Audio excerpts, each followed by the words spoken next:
Olá, minha gente, tudo bem? Estamos mais uma vez aqui, só mais um episódio só do Isso Pode, Doutor, que aliás estamos chegando ao número 50. Olha só, hein? Quem diria? Eu não sabia nem que se ia chegar no segundo, estou chegando no 50. Mas isso graças a Deus e aos excelentes profissionais que até hoje participaram aqui conosco, né? Compartilhando conhecimento, orientando, o que é bem legal, né? E eu estou com mais três aqui, para não fugir à regra, excelentes profissionais. Tá? E sempre dizendo, por favor, não deixe procurar um advogado em cima da hora. Tá? Advogado não é milagreiro. Apresentar primeiro a doutora Caroline Valente. Tudo bem? Tudo bom? Doutora Juliana Silveira. Ferreira. Ferreira, desculpe. É parecido, mas quando eu erro É, assim. no próximo. Doutor Araquém Júnior. Prazer. Doutora Caroline, conta um pouquinho da sua vida aí, profissional aí. Reduzido, tá? Porque senão a gente vai ficar aqui. Não, eu não sou de falar pouco. Eu sou Não, bem mas sintética. a carreira pode ser grande. Não, eu sempre trabalhei em escritório, agora eu estou autônoma. Sempre as pessoas não sabem tanto, mas eu também faço consumidor, direito do consumidor, contencioso, família, né? Obviamente, sucessões.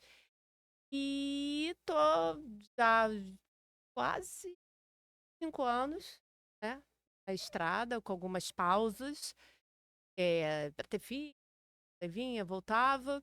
Hoje eu estou presidindo a Comissão de Direito de Família e Sucessões da ABA, Rio de Janeiro. Já há 2 anos estou lá, né, sempre estudando, incentivando as meninas que entram a também tá aí, né, estão aí na estrada. É isso, o resumo. Você vê, isso é só um resumo. Você olha as coisas que ela Não falou. vou falar pós, eu É, graduei. ó, tá vendo? Viu?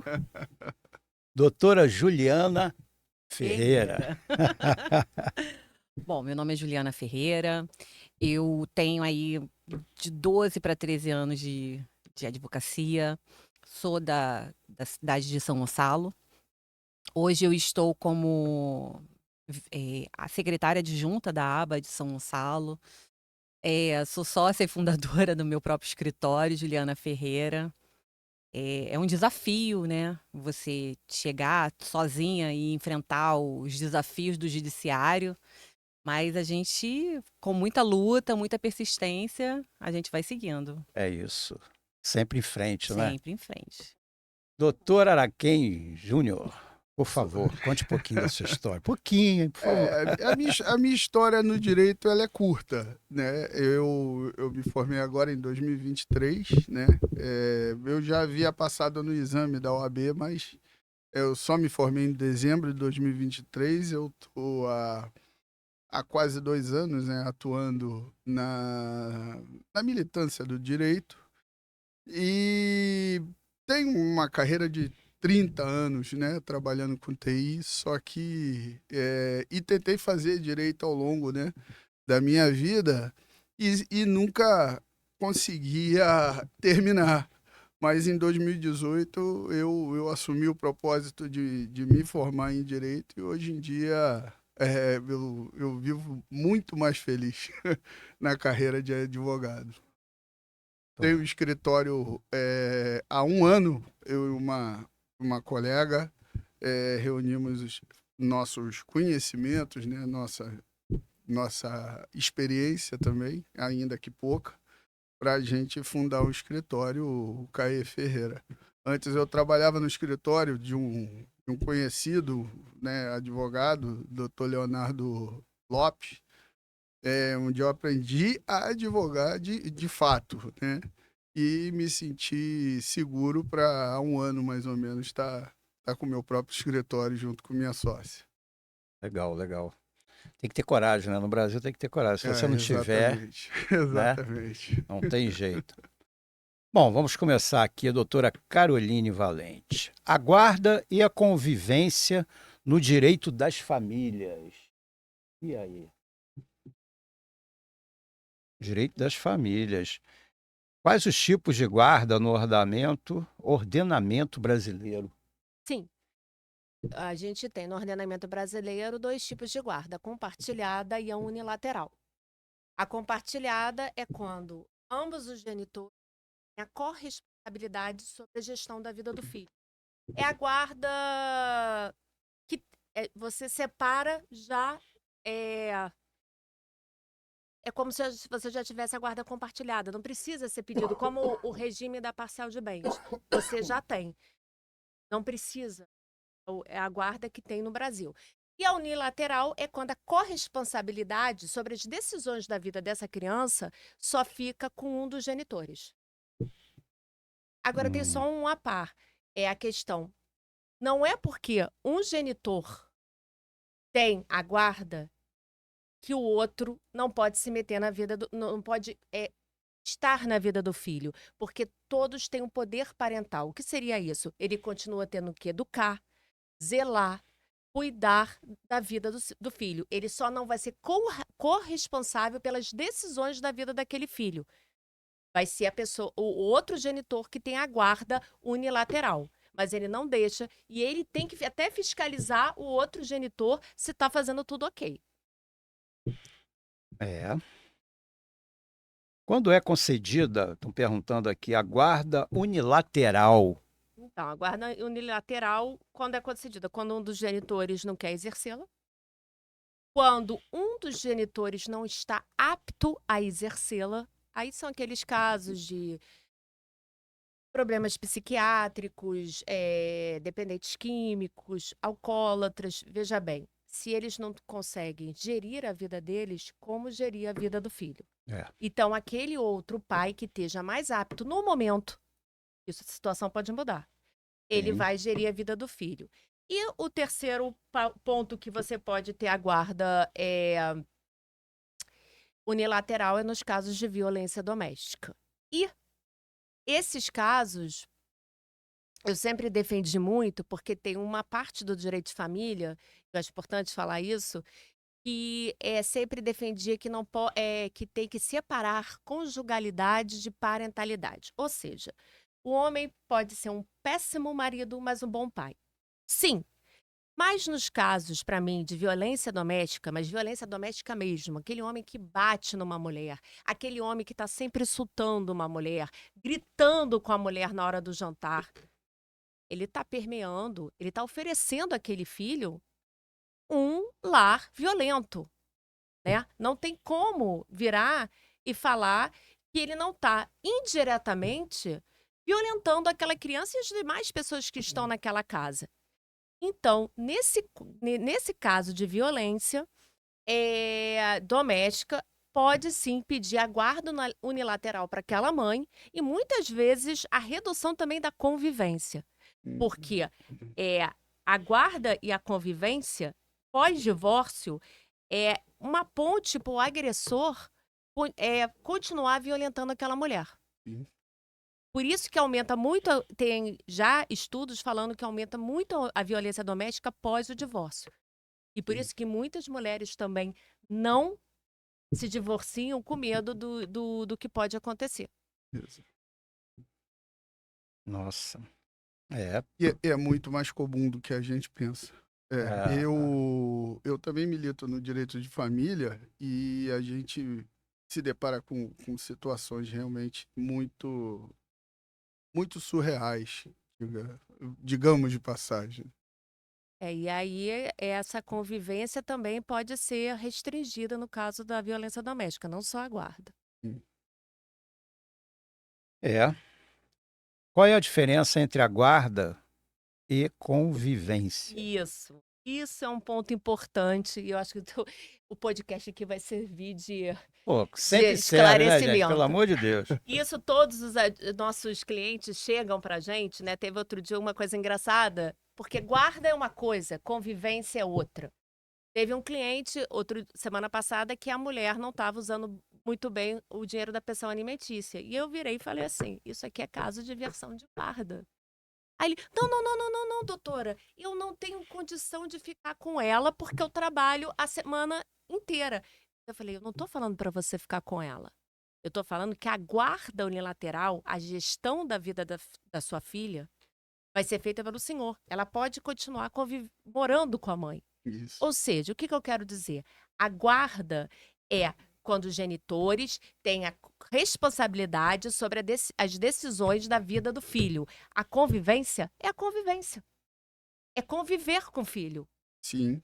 Você está entendendo? E as pessoas ainda misturam muito esses dois institutos. Eles costumam, desculpa te atrapalhar, costumam confundir guarda compartilhada com guarda alternada. Isso daí Acha que assim, por causa da compartilhada, a criança vai ficar na casa dos dois. Não necessariamente isso. E assim, o pai nunca quer ter essa responsabilidade, né? Olha, eu vou até dizer uma coisa. A guarda alternada nem tem aqui no Instituto, esse instituto nem tem aqui no ordenamento brasileiro. A guarda alternada, e alguns juízes colocam isso em decisões. Uhum. Na realidade, é a dupla convivência. Isso. A guarda alternada, ela tem na Europa, que é quando a criança está com um dos genitores, esse genitor tem a responsabilidade sobre tudo sobre aquela criança. Quando ela vai ficar com outro genitor, aquele outro genitor, no momento que a criança está com ele tem a responsabilidade, naquele momento que ela está convivendo com ele. Então, se ele se machucar, se ele for parar no hospital, a responsabilidade é dele, entendeu? Guarda alternada. Sim. Eu tenho a convivência Sim. e tenho a guarda. Agora, a convivência foi para você, aqui no Brasil não tem. Não. E as pessoas misturam isso com a convivência alternada, que é a dupla residência. Exatamente. É porque eu ouço, pelo menos, muita gente falar de visitação. Não tem mais, né? É, É regulamentação de exatamente. convivência. Isso. Isso é uma campanha, até que muitos advogados familiaristas do próprio BDFAN, da qual eu também faço parte, e fala que visitação quem faz é o padrinho, Padrinho, o avô, né? E pai convive, né? Mãe convive. Exatamente. Eu sempre aprendendo aqui. A gente fica só naquela. Isso pode, doutor? É a minha parte.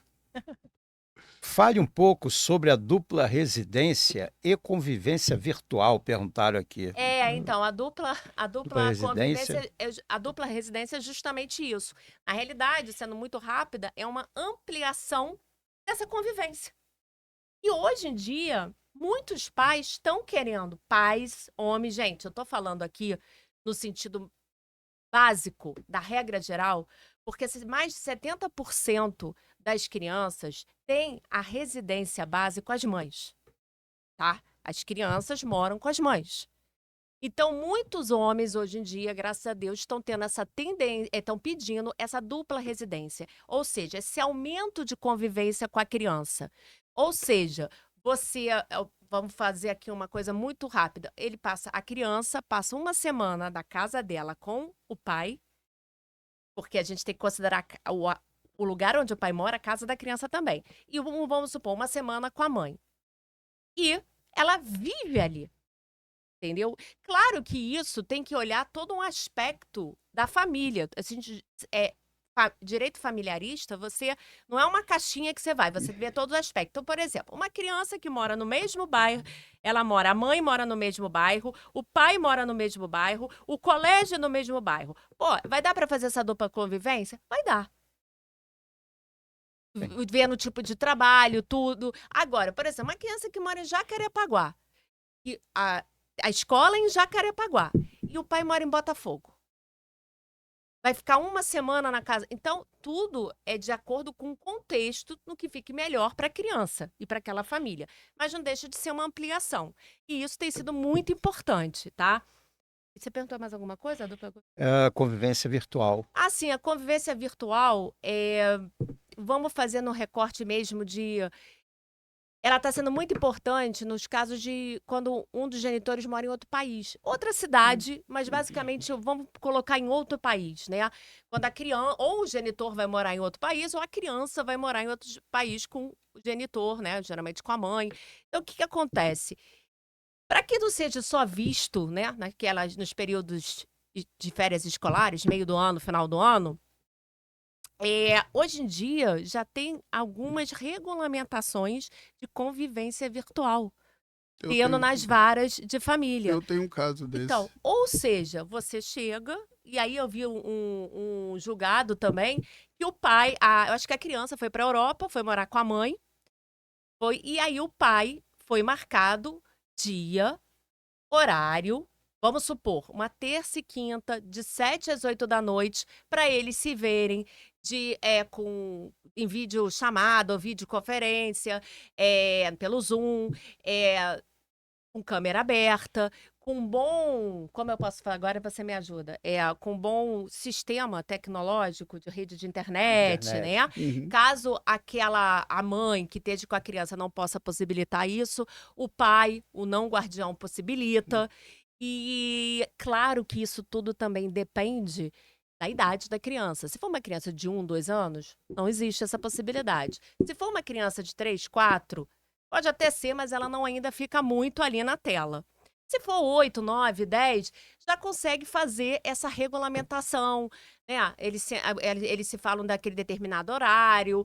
E com 11, 12, 13, aí já tem o WhatsApp, tem tudo, mas pode até definir, né, essa regulamentação. E tem, vou te dizer, teve até um julgado que foi a mãe foi morar, acho que foi na Holanda, com o marido, né, o padrasto da criança, a criança foi, e quem pediu a regulamentação de convivência foi a avó paterna, para que pudesse continuar vendo a neta, porque não ia esperar as férias, e foi concedida a essa avó essa regulamentação para que ela tivesse horário, dia certo, para poder falar com a neta. Importante dizer isso porque a gente enxerga o direito de família com a amplitude que a doutora mesmo citou, né? Não é só, família não é só pai e mãe, né? Família é todo o contexto, inclusive para o bem e para o mal. Você vai, eu sei, alienação parental. Isso, exatamente. Então, exatamente. Doutora, estão perguntando aqui, a criança ou adolescente com 12 anos decide com quem irá ficar na guarda ou se irá ou não conviver com o genitor, não guardião? A gente já ouvi isso de um cliente. Com 12 anos ela pode escolher então, né? Aí vai ficar tudo certo. Não, a criança não escolhe, tá? Isso é bom até para alguns advogados entenderem isso. Eu tô com um problema desse. Não, a criança não escolhe. O que ela pode acontecer, até porque ela não tem maturidade para isso. Isso é questão até de neurociência. Eu estava até lembrando agora, vindo para cá, da Vanessa Cavalieri, falando. O adolescente, a parte córtex pré-frontal, ele está totalmente amadurecida aos 21, 24 anos. E até foi falado que o adolescente age muito por impulso. E o maior índice de mortes de crianças e adolescentes é entre os 11 aos 15 anos, justamente por essa impulsividade e eles não pararem para maturarem, eles ainda estão em desenvolvimento. Então, isso chega até a ser muito cruel a uma criança de 12, 13, 14 anos, ou adolescente, virar e falar, olha, você decide a vida dessa família, tá? Então, o que pode ser feito, tá? O que pode ser feito? Ela pode dar a sua opinião, emitir a sua opinião em juízo, e o juiz, juntando todo o conjunto probatório, ela vai ser mais um meio de prova para que ele possa decidir. Mas ela não vai chegar lá que decide o juiz. Ela não vai chegar lá e decidir se ela vai ficar com o pai ou com a mãe, ou se ela vai conviver com o pai ou com a mãe. E os atos de alienação parental na convivência? A alienação parental é essa erva daninha, como o doutor falou, que é um problema no direito de família, e que seria alienação parental só para o nosso telespectador entender. É quando um genitor, e aí não estou classificando, porque senão vem aquelas mães falarem, não, porque a maioria das crianças tem a residência base com a mãe. Então, essas mães, por passarem mais tempo com o filho, elas estão mais propensas a alienar. Mas a alienação parental, na realidade, existe a alienação familiar induzida. Qualquer um pode fazer. Uma avó, contra a mãe, um padrasto contra o pai, tá? Mas aí a gente está aqui recortando a relação paterno-filial. E aí o que acontece? É quando aquela pessoa, aquele guardião, tem um vínculo com aquela criança e começa a desqualificar o outro guardião. Geralmente é quem não está ali convivendo com a criança. Isso é muito, e às vezes faz até inconsciente, alguns pais. E aí são esses atos de desqualificação constante, casos de obstrução da convivência, tá? Isso é o que mais acontece. É o que mais acontece, dificultar o contato da criança. A criança vai lá, o pai liga. É o exemplo que eu tô dando. Pai e mãe, a mãe alienando, para deixar bem claro. O pai liga, não, tá no banho. E aí acaba o A bateria. o sinal da internet. Isso. Ou no dia que vai buscar a criança. O pai tá lá com aquele final de semana, sexta-feira, 8 da noite é meu horário. O pai tá lá, 8, 8h30, 9, 9h30. Desculpa, eu esqueci, ele tinha dentista. Eu marquei o dentista para hoje. Você ficou muito tempo esperando? Ou aqueles casos, esse é o final de semana, mas o pessoal da turma marcou um piquenique na lagoa amanhã. Tem como a gente trocar ou você só vir no domingo? Tem várias formas de dificultar. E tem também como também omitir informações sobre a criança, omitir informações médicas, informações escolares, tá? Esse é o pior, a pessoa já Mudar tá de escola. Não, mudar de cidade. Esse é o grau que já tá lá em cima, tá? Da alienação. A mulher começa, sem motivo, começa a mudar e sair do Rio, vai morar no... Teve um caso desse, que a mulher foi morar no Rio Grande do Sul, sem motivo nenhum. Não tinha família lá, não tinha sido transferida, não tinha sido nada, tá? E aí, bem, o que acontece? O juiz, mostrando que está tendo alienação parental, né? Seja incidentalmente num processo de guarda ou convivência, ou seja, numa ação autônoma de alienação parental, o juiz vai advertir. E dependendo do grau, da gravidade, o que vai? Colocar multa. E olha só, não é só alienação parental, não, porque no artigo 6º está falando assim: atos que praticados para alienação parental ou que dificultem a convivência. Isso. Então, se tiver também dificultando a convivência, esse artigo 6º, que são as atitudes tomadas pelo juiz, pode também vigorar. Agora veio isso à minha cabeça. Então, pode sofrer multa pelo não cumprimento dos finais de semana, ampliação da convivência, inversão da guarda e fixar cautelarmente o local que vai ficar morando no Rio. E aí eu vou te responder o seguinte, Eduardo, que é o X da questão. Por que é importante a convivência e a guarda, tá? Evita esses atos de alienação parental. Porque quanto mais aquele pai conviver com aquela criança, estar presente na vida daquela criança, mais é difícil que aquele outro genitor desqualifique, tá?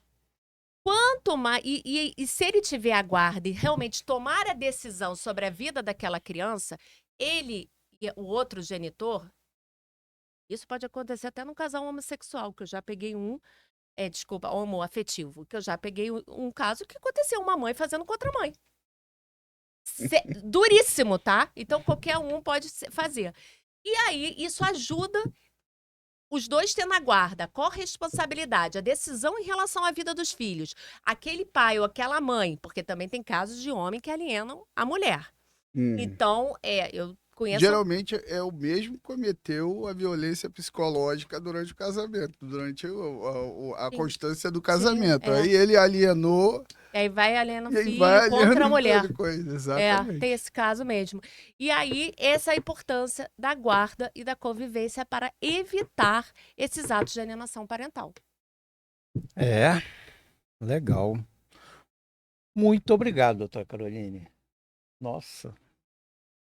Cada vez aprendendo mais. Não, e assim, é tão interessante que a gente ficaria aqui por horas, né? Pois Porque uma coisa vai puxando a outra. Com certeza. Esse é um debate... Mas agora extenso. nós vamos falar da defesa do idoso consumidor, não é, doutora Juliana? Pois é. Os idosos têm sofrido muito com o Já tem a tempo. pergunta aqui para Ah. você. Quais são as principais vulnerabilidades do consumidor idoso que a legislação consumerista busca proteger especificamente? Olha, o idoso ele tem a vulnerabilidade técnica, né? Que por conta da idade, não é porque uma pessoa é esclarecida, escolarizada, que ela não tem a vulnerabilidade, porque a própria idade vai te trazendo isso, né? A vulnerabilidade física, né? Os esquecimentos, a própria doença que vem acometendo os idosos e a fática, a informacional, que muitos idosos não têm essa informação, não têm acesso à informação e acaba acreditando em tudo que vão repassando para ele. Então, assim, hoje a gente tem visto que os idosos têm sofrido bastante golpes financeiros dentro da família. Eu recebo muitos idosos dentro lá do meu escritório, muito. Eu falo que a grande parte dos meus clientes são idosos, porque também eu tenho muita paciência, então, assim, eu procuro informá-los, deixá-los bem informados a respeito do que está acontecendo. Então, infelizmente, tem muita gente que se aproveitam dessas pessoas. Muita coisa aí, né? Nossa, muito golpe. Sim, o Principalmente tempo contra o idoso. todo, o tempo todo. De que forma, aí vem a pergunta, de que forma o Código de Defesa do Consumidor e o Estatuto do Idoso, Lei 10.741 de 2003, se complementam na defesa dos direitos dos idosos em operações financeiras? Então, o Estatuto do Idoso, ele vem defendendo, ele vem regendo que o idoso, para você fazer algum negócio com o idoso, ele tem que estar a par de todos os riscos, principalmente quando se trata de uma negociação financeira. Um empréstimo, uma compra de um bem, a contratação de um serviço. Então, assim, o que a gente tem visto na prática, os bancos, por exemplo, porque ele assinou digitalmente. Como? Eu fico pensando a minha mãe tem 65 anos.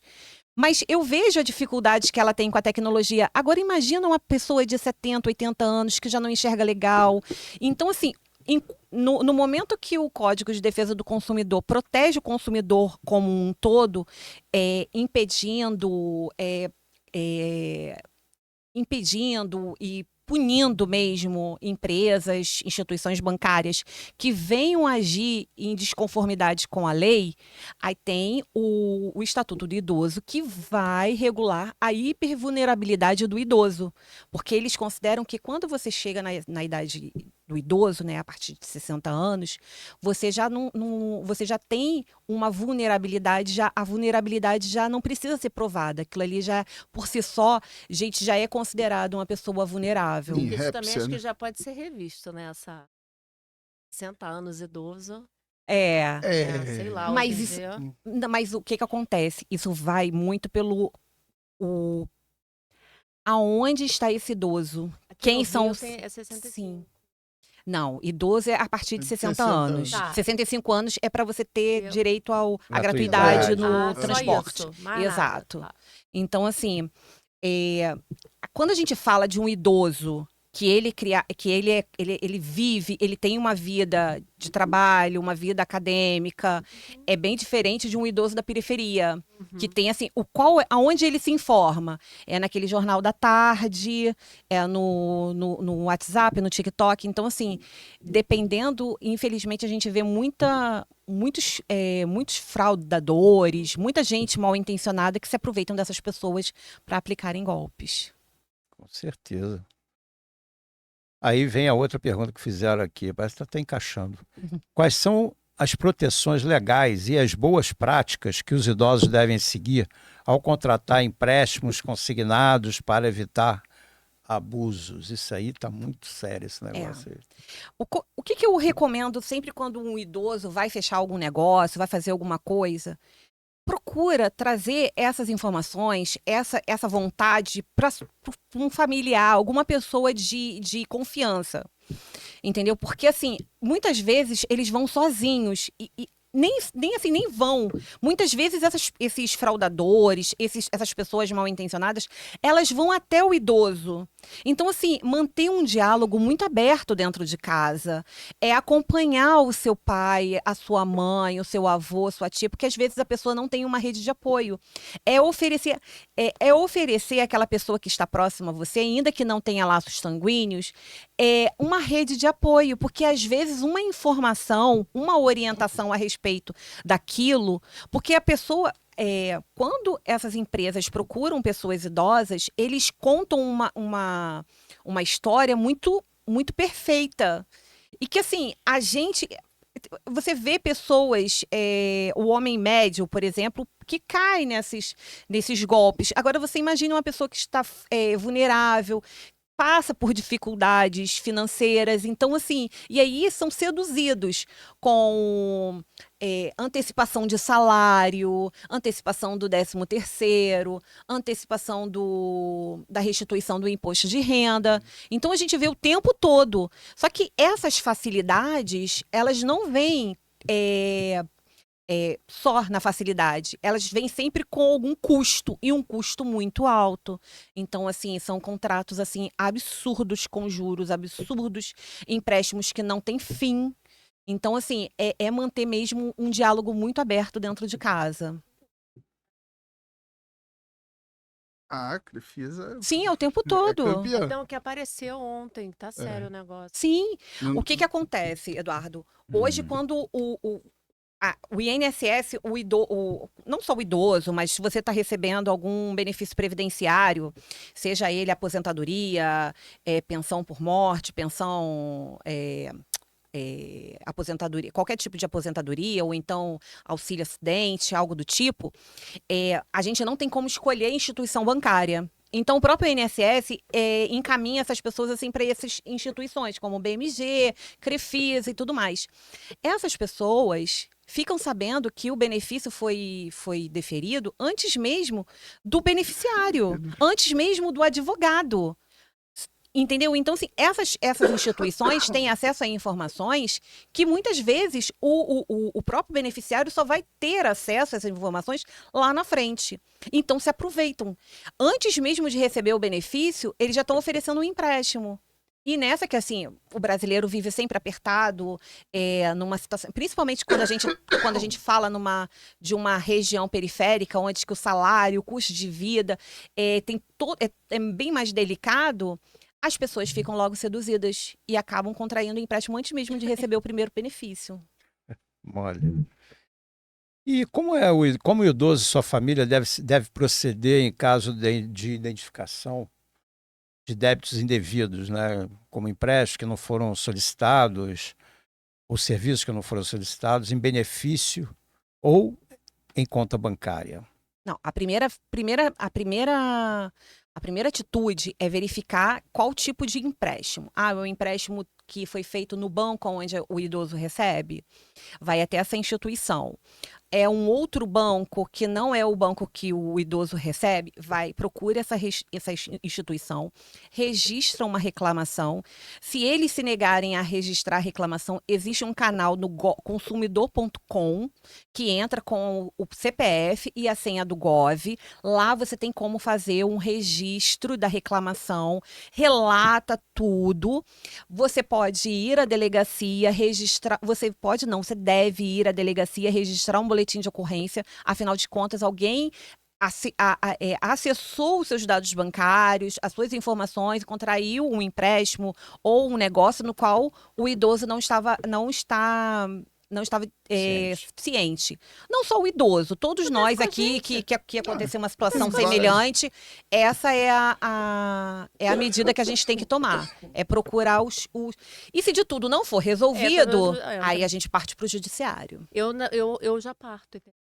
Entendeu? E tenho É mais direta. É, porque infelizmente, ainda tem alguns juízes que falam que você não procurou A via resolver administrativamente. administrativamente. Então, você não oportunizou a instituição bancária de resolver o problema de maneira administrativa. Cara, os que eu tive agora foi contra o BMG, Itaú, mas não foi nem vislumbrado isso pelo juízo, já. Que É bom. porque se avolumam, né, É o- os casos, né? Exatamente, já tá, Ti- já tinha tá um virando... golpe. Gente, é verdade. Tinha um Tu golpe, não precisa entrar. tinha um golpe há muito pouco tempo, até um familiar meu caiu, que era assim, você tem um empréstimo consignado de 5 anos, né? E aí, no terceiro ano, eles entram em contato e dizem, olha, nós revimos os juros, Ah, vem aqui, assina aqui que a gente devolve. Na verdade, eles estão renovando o empréstimo. uhum. O dinheiro que eles dizem que estão devolvendo, na verdade, eles estão fazendo um novo empréstimo e acreditando na conta do idoso. E aí ele acha que Tá renovando. só porque a parcela ficou menor. Exatamente, aquilo não tem fim. E a gente vai agora no seguinte: a gente vê muita publicidade, né? Uhum. Específicas para esse tipo de coisa. Publicidade e marketing direcionadas a idosos para evitar práticas abusivas e indução ao erro. Existem regras específicas para essas publicidades? esse Existem. marketing? Existe. Assim, o Código de Defesa do Consumidor, Mais ele ou traz, ele traz expressamente que essas propostas, essas propagandas, elas, quando se trata de um público vulnerável, que no caso a gente está falando aqui de idoso, tem que ser da melhor maneira, mais clara possível, tem que ser muito bem explicado, tem que ser de uma maneira muito bem entendível, com uma linguagem entendível, e o que a gente vê na prática não acontece. Eles falam, porque falam de uma maneira muito rápida, e aí só salpicam as vantagens que eles Para apresentam. que tá na letrinha, né? Exatamente. Aí as letrinhas miúdas, Ele eles muda nisso, né? omitem, né? Omitem sempre. E muitas vezes não, em todas as vezes que o idoso não se atenta e acaba caindo nesse golpe. Tem muita coisa disso, né? Tem. Nossa, Tem. tá É todos demais, os dias. Tá demais. São todos os dias. Esses casos até que eu falei agora, quando a BMG, não foi nem com idoso, tá? Então, imagina com idoso. Sim. Que é... Tem um tal de Combina Aqui, que ele tem um banco aí que faz essa cobrança, que uma cliente me procurou, aí eu fui e falei assim, é o seguinte, vai lá no banco e busca os últimos 5 anos. Os últimos 5 anos, 35 e pouco, R$ 35. Então, assim, aí tinha o Combina Aqui, tinha um seguro de casa, que a pobre coitada mora de aluguel, tá? E tem uma outra taxa de 70 e poucos reais também de cobrança de movimentação, que o cartão dela é o cartão de benefício, ou seja, ela não tem cartão de crédito, a conta dela é só para receber o benefício, e ela paga R$ 71 todos os meses. Então, assim, para uma pessoa que recebe um salário mínimo, ela está perdendo aí por mês mais de 10% do salário que ela tem. Então, olha só que loucura. Uma senhora idosa de 83 anos, que paga aluguel e ainda tem todo mês tirado da sua conta, compulsoriamente, 10% da sua renda. Então, assim, é muito triste e, assim, é muito comum, muito comum. Vamos Assunto em leve. frente. Só. Nossa, vou nem fazer a pergunta, porque já não deveria poder, né, doutor? Pois é. Mas pode. Brasil. Obrigado. E eu que te agradeço. Doutor Araquém, vamos falar do ativismo judicial. Isso aí tá bombando. Tema. O ativismo judicial sempre fere a separação dos poderes? Olha, preambularmente, né, falando, o ativismo judicial geralmente são as decisões que o judiciário dá em relação a temas, muitas vezes que são previstos em normas e legislações, porém aquelas normas e legislações tendem a violar alguns direitos fundamentais. Por isso, o judiciário muitas vezes se pronuncia o que a gente chama de contra-legem, né? Ao arrepio da lei, né? Então, há uma ilusão, né, principalmente propagada hoje em dia por alguns parlamentares de alguns campos políticos, de que quem legisla é o legislativo. De fato, é o que está na Constituição. A gente sabe que o legislativo está lá para legislar. Porém, as leis não acompanham a mudança dos costumes da sociedade, né? A sociedade se amolda, ela vai mudando costumes, valores e o judiciário, ele é obrigado, porque está lá, está na Constituição, está nos regimentos internos das casas judiciárias do Brasil inteiro, que eles precisam acompanhar, né, a evolução da sociedade. Então, muitas vezes se propaga a ideia de que o judiciário, né, o ativismo judicial, ele fere a separação dos poderes, porém, não. Muitas vezes o judiciário toma decisões que ele é obrigado, está na lei de introdução ao direito brasileiro, de que ele tem que julgar.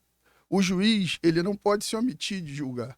Ele tem que julgar de acordo com as leis, com as normas, com os costumes, com as jurisprudências, e tem que dar uma decisão. E essa decisão não pode violar direitos fundamentais, né? Cláusula pétrea da nossa Constituição. E toda vez que um juiz dá uma decisão que não, vamos dizer, ela não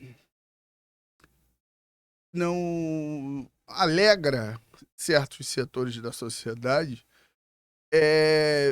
levanta-se sempre essa pecha de que está violando a separação dos poderes e, na verdade, não é. Muitas vezes, o magistrado não observa determinados princípios, né, dessa separação de poderes. Mas, em geral, né, a maioria esmagadora dessas decisões, elas não violam essa separação de poderes. Legal. Decisões progressistas são sempre ativistas? Não. Assim, isso foi propagado, né, principalmente pelos setores conservadores da sociedade, quando o Supremo Tribunal Federal julgou duas ações constitucionais, né? Uma ADI e uma DPF, né? Se eu não me engano, eu tenho anotado aqui na minha cola, a ADI 4277 e a DPF 132, que permitiu, né, que assim, a gente precisa entender que socialmente isso já acontecia. O que o judiciário fez foi apenas regular. E espera-se até hoje, né, porque é o papel da DPF, né, quando é julgada, de que o judiciário, o legislativo, resolva aquela questão, né? Por enquanto, vale o que o judiciário disse, mas o legislativo tem que resolver a questão. Então, o casamento homoafetivo, certo? As pessoas do mesmo sexo já conviviam numa união estável com o intuito de uma família, de ter uma família.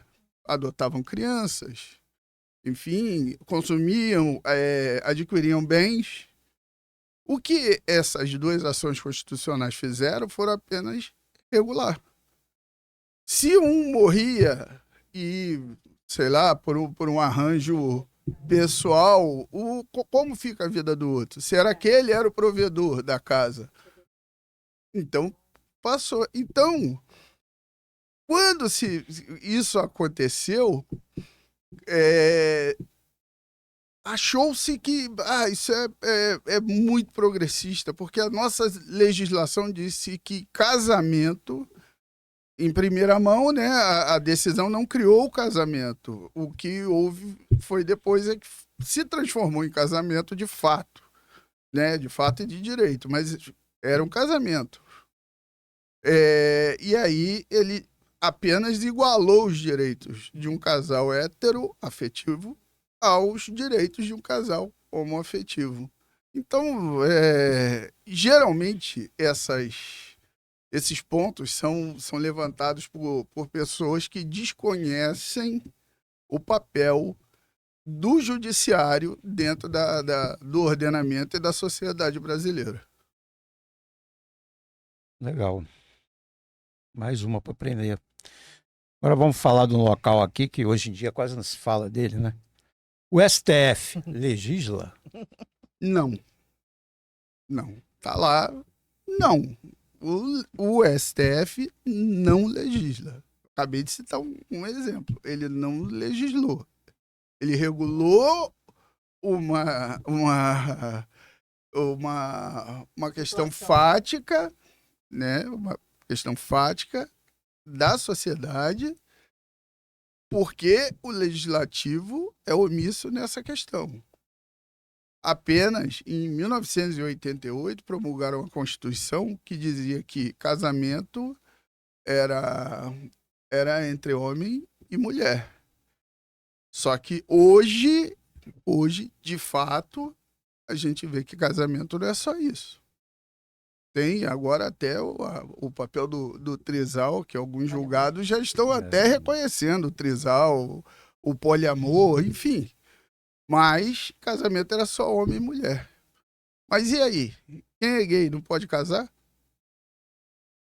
Então, o STF não legisla. Aonde o judiciário, onde as normas, onde o legislativo é omisso e onde as normas são injustas, violam direitos sociais, né? Artigo 7º, os direitos do trabalho, né? E os direitos fundamentais. Se violam esses direitos, o legislativo é obrigado a atuar. E aí há há discussões sobre algumas decisões. Mas a grande, se a gente, é até um trabalho que eu venho desenvolvendo academicamente, de tabular, né, essas decisões contra a legem, para indicar se é um viés progressista apenas político ou se realmente é uma questão fática e social, que o legislativo, com essas decisões, pretende ajustar. Eu espero que essa semana eles, começando agora dia 2, finalmente resolvam um problema que nós estamos tendo aí já há algum tempo. Né? Já devia estar lá há muito tempo. Na minha opinião. Como garantir legitimidade sem eleição direta? Vamos lá. É complicado explicar isso, né? Porque o brasileiro que... Isso pode, doutor? Te pergunto.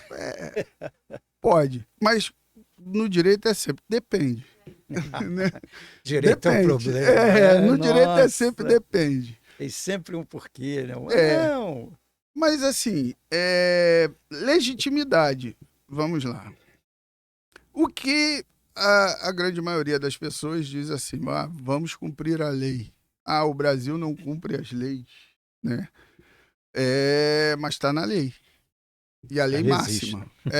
E a lei máxima diz que os membros do Supremo Tribunal Federal é composto por 11 ministros, escolhidos pelo presidente da República, né?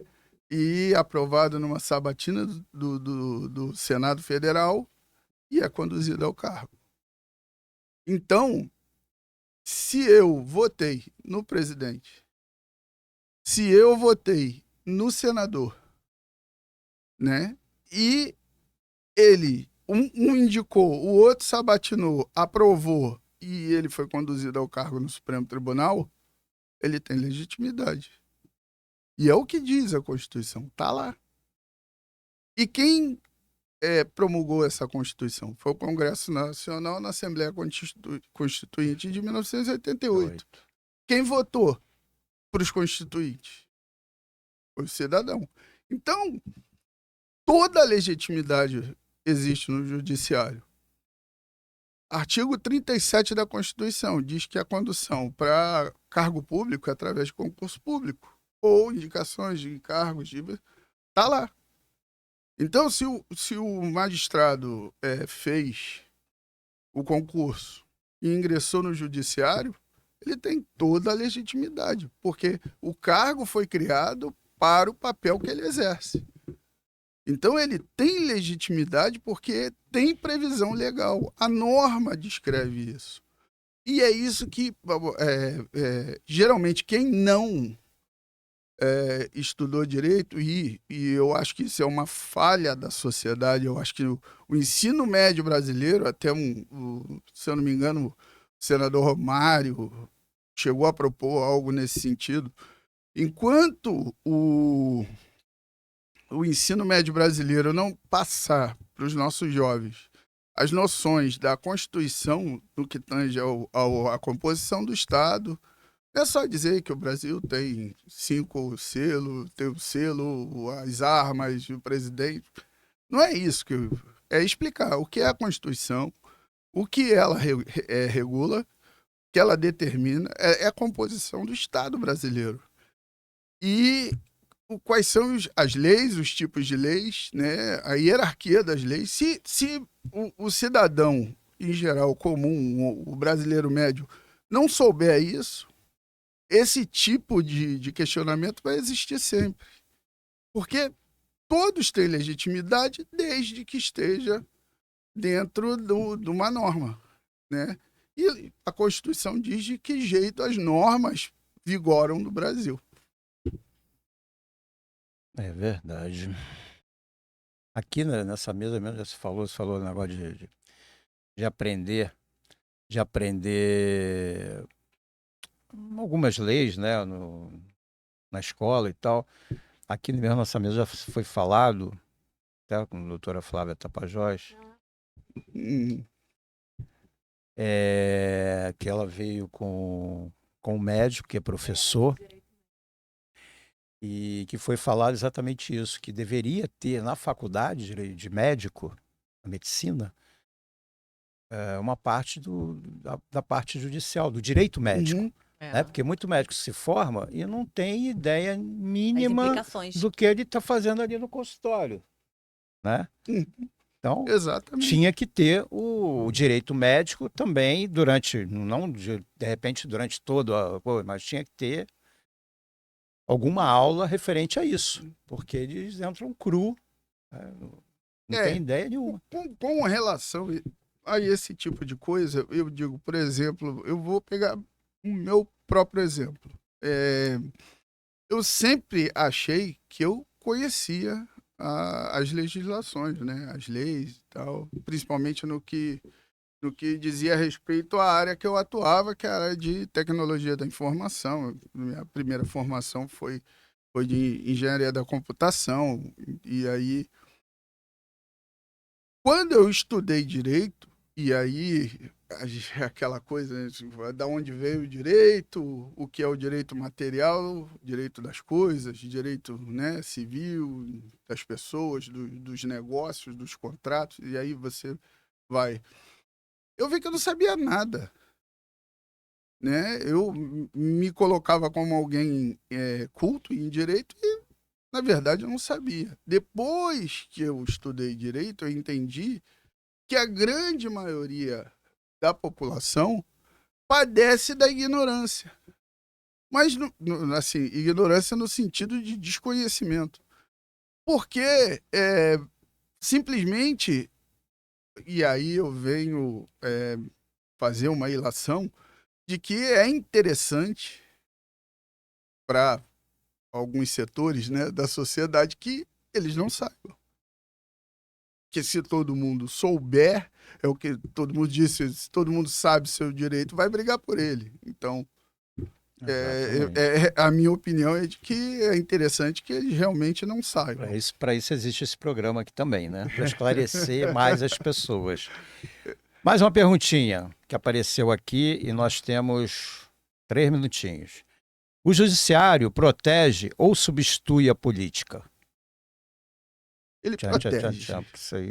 Ele protege em certos pontos, mas quando o Acho que magistrado... depende muito do político, né? E depende do magistrado Nós também. estamos vendo os exemplos que estamos tendo aí agora. Eles querendo se assim, proteger. Eu sou um defensor do judiciário, né? Mas eu verifico, né, que alguns magistrados, né, se colocam numa posição até vulnerável, no meu ver, quando enveredam por dar decisões baseadas apenas na questão política, né? Então, a gente tem casos aí há pouco tempo de alguns magistrados que sofreram por isso, por fazer isso.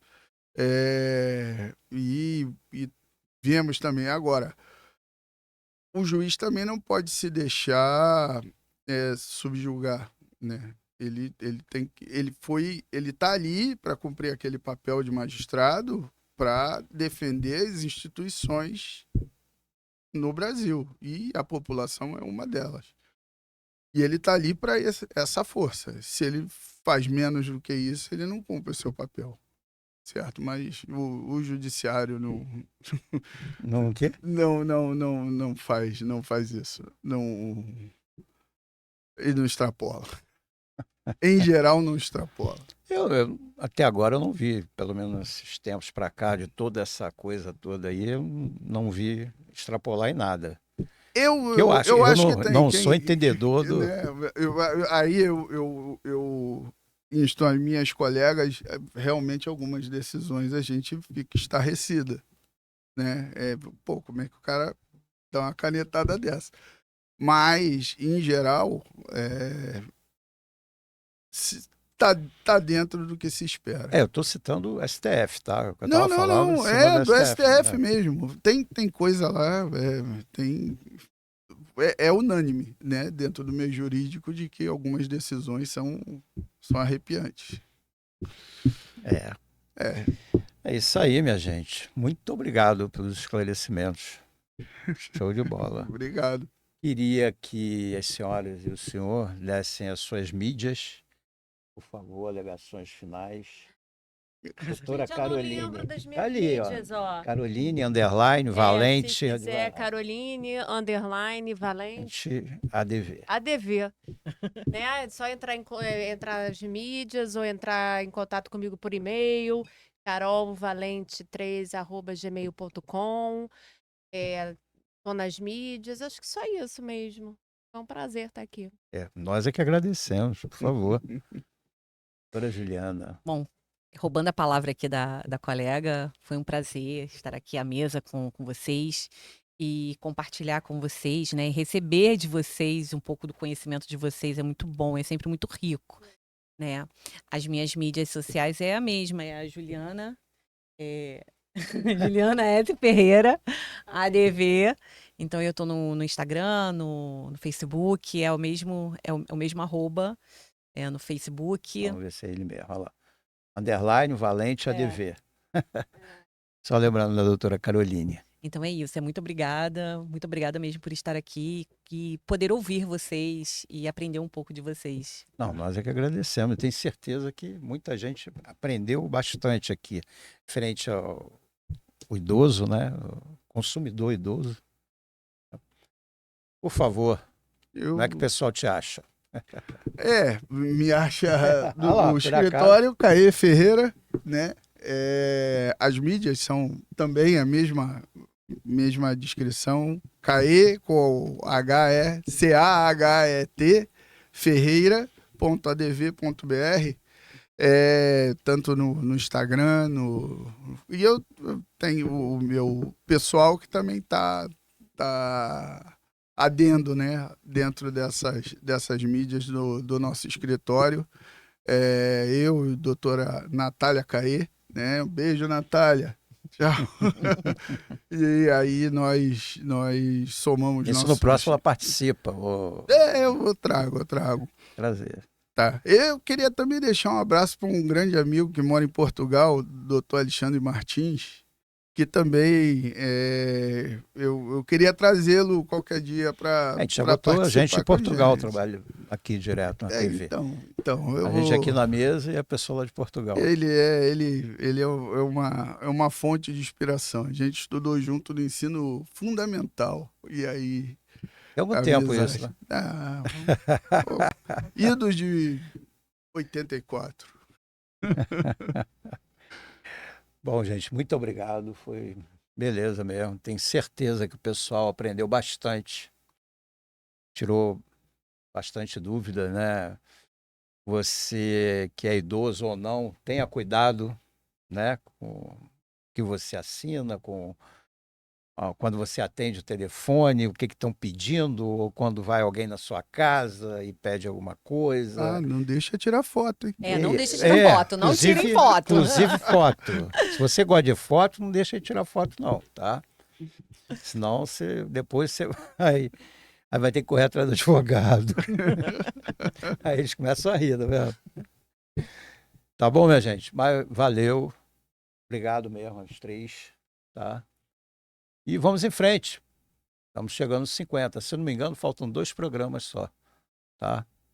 Graças aos excelentes profissionais que estão aqui conosco e sempre a Deus. Obrigado, fiquem com Deus. Até o próximo.